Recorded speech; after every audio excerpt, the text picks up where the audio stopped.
Olá pessoal, hoje vamos falar um pouquinho sobre a imprensa da desinformação. É um tema bem interessante falar sobre isso, porque na imprensa ela tem um papel preponderante nesse país de informar as pessoas. Quando nós falamos numa notícia, quando nós pensamos numa notícia, nós pensamos que o objetivo da notícia é informar. Mas o que acontece com a imprensa? E eu estou falando do nosso país, do Brasil, né? O que acontece com a imprensa? Me incomoda muito a forma como nós vemos a imprensa brasileira atuando. A imprensa é considerada, chamada, né, do quarto poder, né? E por que esse quarto poder?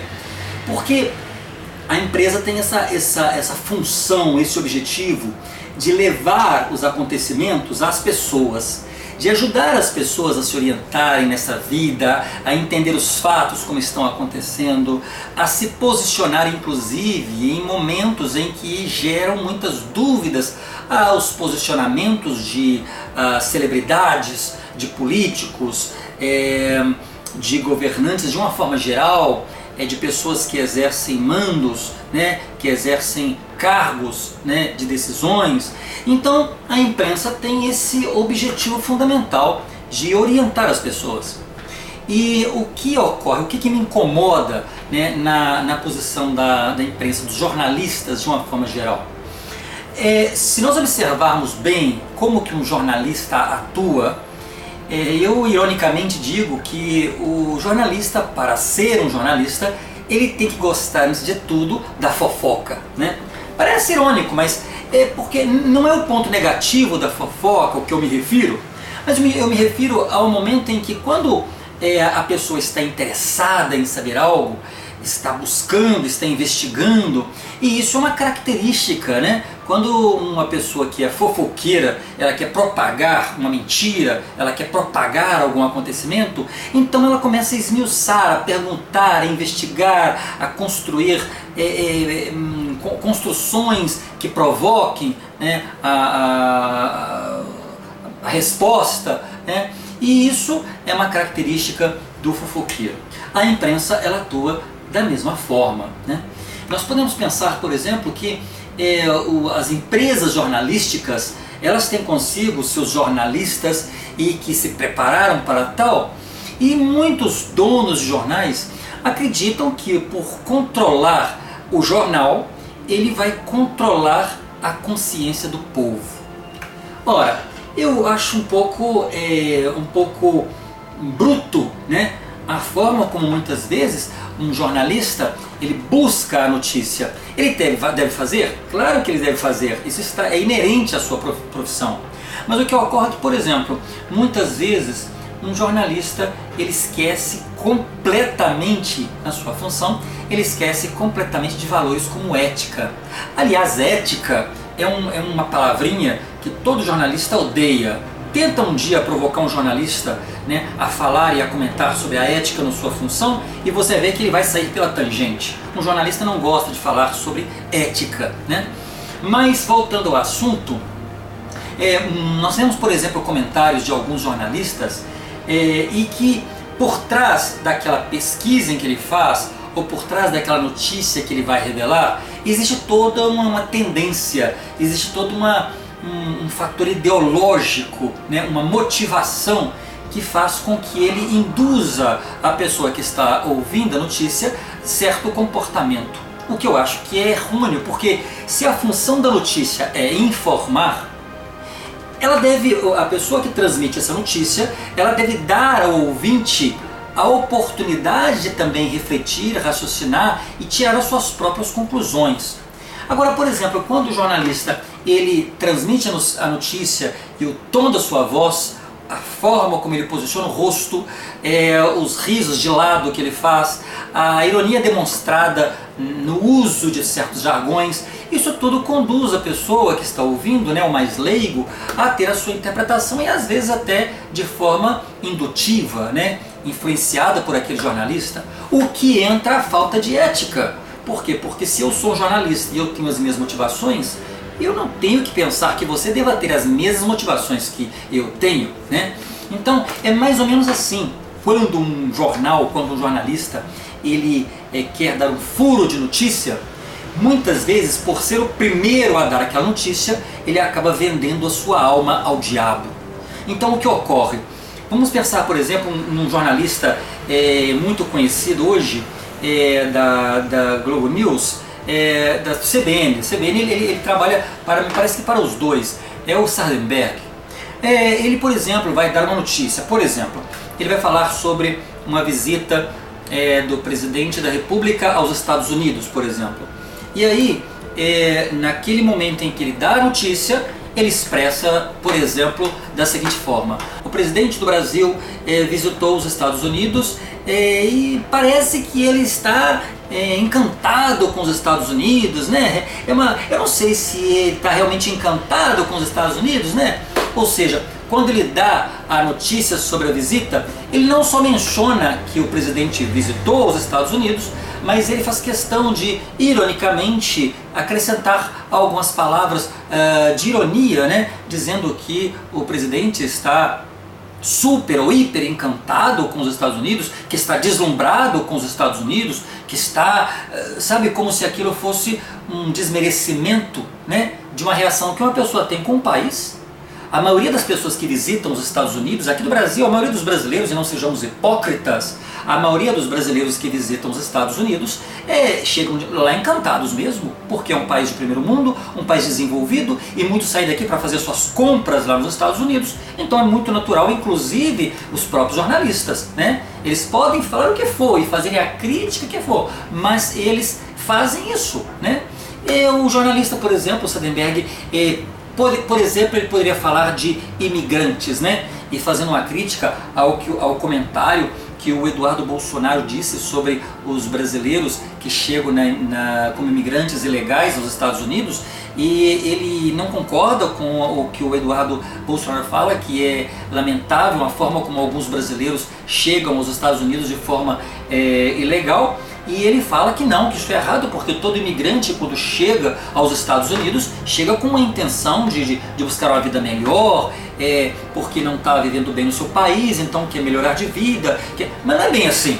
Nós tivemos aqui recentemente aquele assassino italiano, né, que foi deportado, e ele é o Battisti, e ele não chegou aqui com essa ideia, era um bandido fugindo do seu país, e temos tantos outros que estão bem aqui e que vão para lá, não é para ter vida melhor, é para fugir da situação de estar. Por quê? Porque pela comodidade querem estar lá. Nós vemos, por exemplo, artistas brasileiros, né? Nós vemos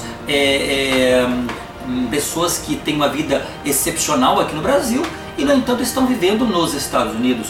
É para viver uma vida melhor? Claro que é para viver uma vida melhor, mas nem só isso. Eles podem ter uma vida excelente aqui, mas por opção vão para lá. Então não é por esse lado que o Sardenberg ele está correto, né?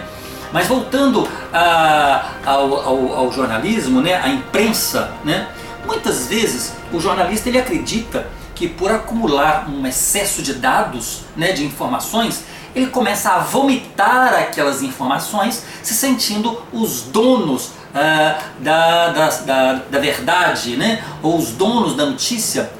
Ora, acumular dados, acumular informações, não significa ser detentor de conhecimento, né? Isso aí nós vemos claramente pessoas que estudam a vida toda e, no entanto, não conseguem compaginar aquele conhecimento, né, com o que realmente deveria ser uma prática saudável do seu conhecimento. Até mesmo porque, por exemplo, há uma discussão bem grande sobre o que é conhecimento e o que é sabedoria, né? A sabedoria é você saber fazer um uso adequado do conhecimento que você adquire. E muitas vezes nós vemos isso claramente, né, nas falas de alguns jornalistas.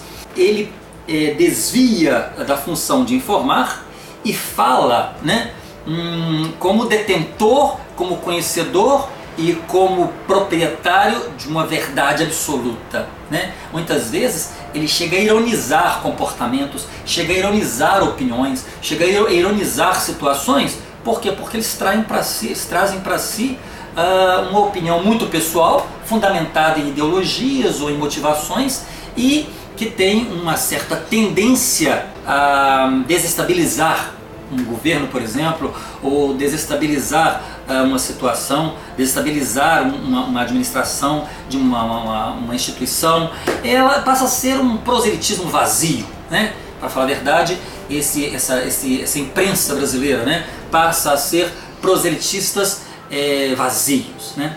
Vamos pensar um pouquinho, por exemplo, quando você vê esse porta-voz da presidência da República, quando vai dar as notícias sobre a agenda do presidente, e você vê todos aqueles jornalistas ao redor, né? Você vê como se fossem cheios de cachorrinhos buscando um osso, né? É impressionante. E como funciona o jornalismo? Eles começam a fazer perguntas para a pessoa, e fazem perguntas, e fazem perguntas, e fazem perguntas.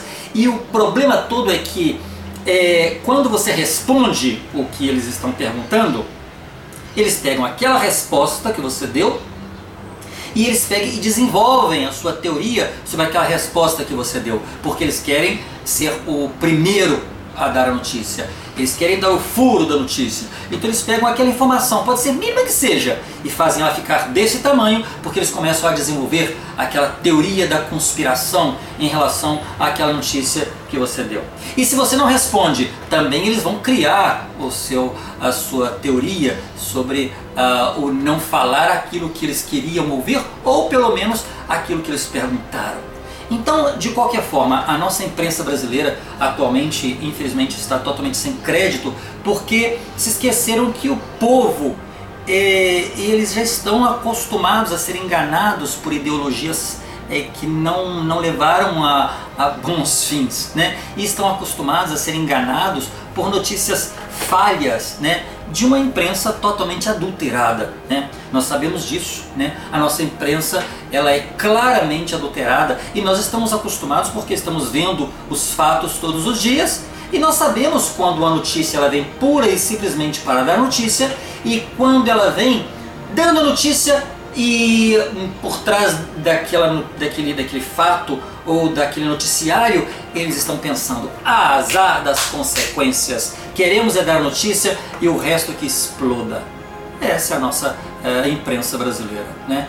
Elas perderam o respeito por si mesmos e querem fazer com que as pessoas que as ouvem percam o respeito por si mesmos também, né? E aí cria toda uma desestabilidade, todo mundo confuso e todo mundo sem saber o que ouviu. Por quê? Porque aquela pessoa que ouviu essa mentira agora, pode ser que daqui a um dia, daqui a 2 dias, daqui a 3 horas, ela não tenha a possibilidade de ver a verdade daquela notícia. Então aquela mentira já foi dada e aquela mentira já fez efeito na sua cabeça, né? E isso é um grave erro, né? É um grave erro que um filósofo, Gramsci, ele diria que é um intelectualismo balofo e incolor, né? É aquela notícia que ela tem um excesso de informação inventada, criada, induzida, produzida, adulterada, e que a única que faz é provocar estragos na mente do ouvinte, né? Infelizmente é uma situação que nós convivemos, né? É um estado em que nós vivemos, onde nós encaramos e nós somos vítimas, né, do que eles chamam de quarto poder. Por quê? Porque ele tem o poder de manipular, ele tem o poder de mexer, né, com aquelas mentes leigas, né? Eles têm a capacidade de contornar, de induzir, né, como dizia um grande intelectual, a imprensa ela tem a capacidade de ter efeitos como bomba atômica, né? Porque elas causam dano ao cérebro das pessoas, né? Ou elas podem fazer o bem, ou elas podem fazer o mal. É só parar um pouquinho e pensar.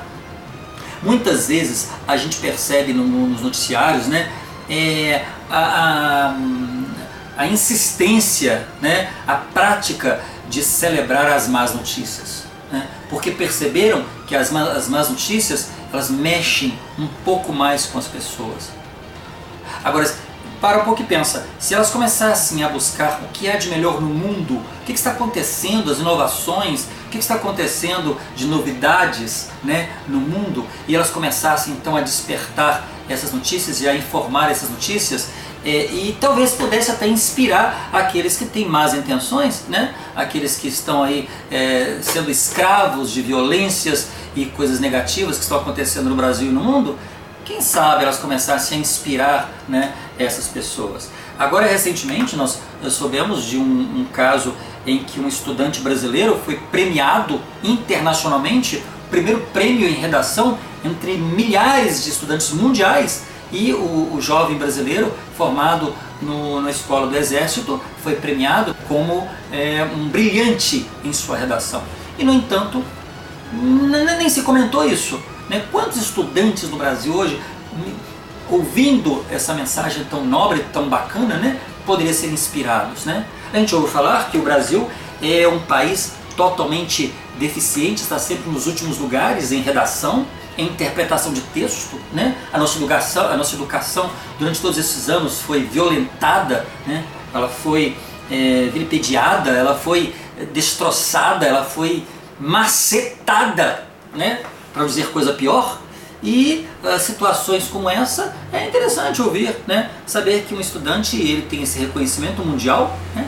Coisas como essa a imprensa poderia fazer. A imprensa, como quarto poder, ela deveria usar esse poder para beneficiar a sociedade, para ajudar os jovens que estão aí sendo orientados, sendo instruídos, sendo treinados por violência, por abusos, por estupros, por assaltos, por mortes, por desrespeito, por indisciplina, por anarquia, e tudo isso aí é o enfoque prioritário dessa imprensa adulterada que é a nossa imprensa brasileira.